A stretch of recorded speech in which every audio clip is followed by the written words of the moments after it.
Tayangan ini merupakan potongan dari sebuah film dokumenter berita atau news documentary yang dibuat oleh salah satu stasiun TV mancanegara yang kemudian diunggah ke media sosial YouTube oleh akun Dani Gaida Tera Elgar House.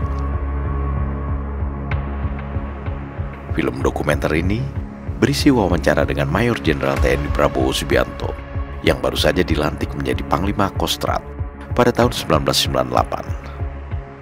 Saat itu, Jakarta sedang dilanda rangkaian demonstrasi mahasiswa.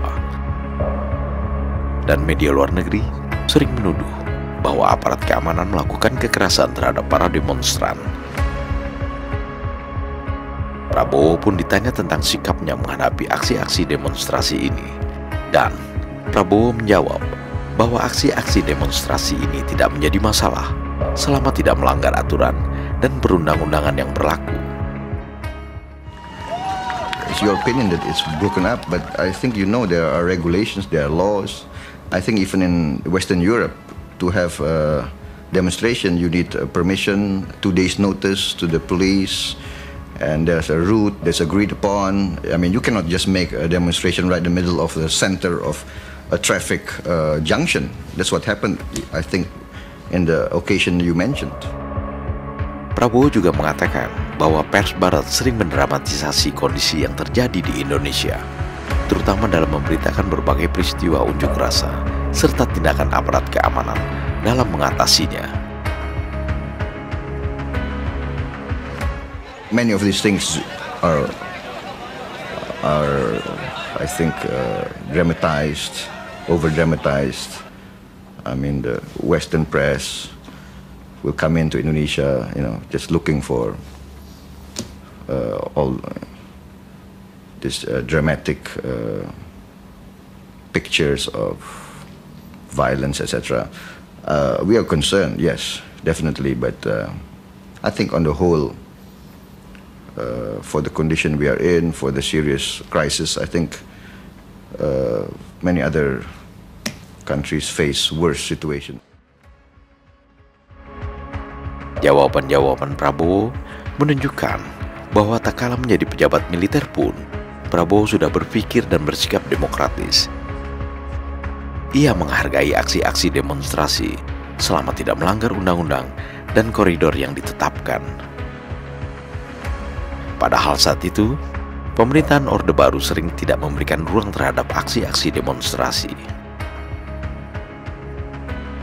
Sebagai pejabat militer yang bertanggung jawab atas situasi keamanan, Prabowo mengakui bahwa ia bersama para perwira inti lainnya yang saat itu rata-rata masih berusia muda, sering berdialog dan berdiskusi dengan para pengunjuk rasa untuk mencari solusi. Generasi perwira militer yang lebih muda saat itu sadar bahwa kondisi sudah berubah. I think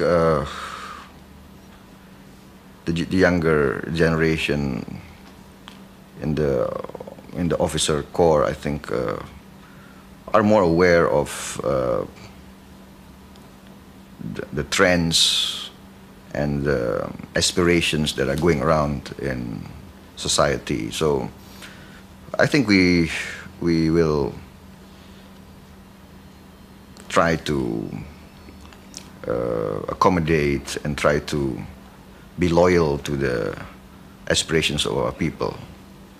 Yeah, and I think there is room for more improvement in a lot of our institution building.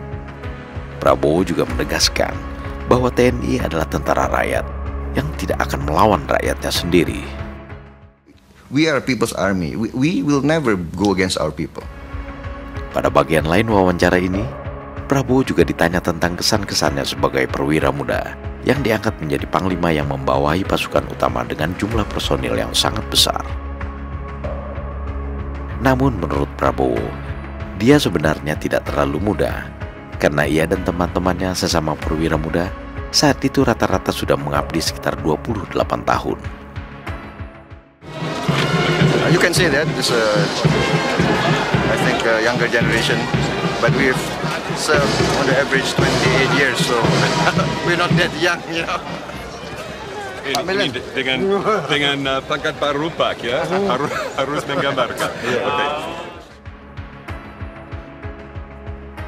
Dokumentasi wawancara ini sekarang sudah menjadi dokumentasi sejarah.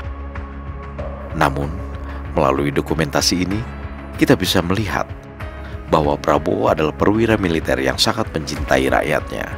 Seorang perwira militer yang sangat memahami dan menghormati nilai-nilai demokrasi. Prabowo Gibran, Men of Our Time.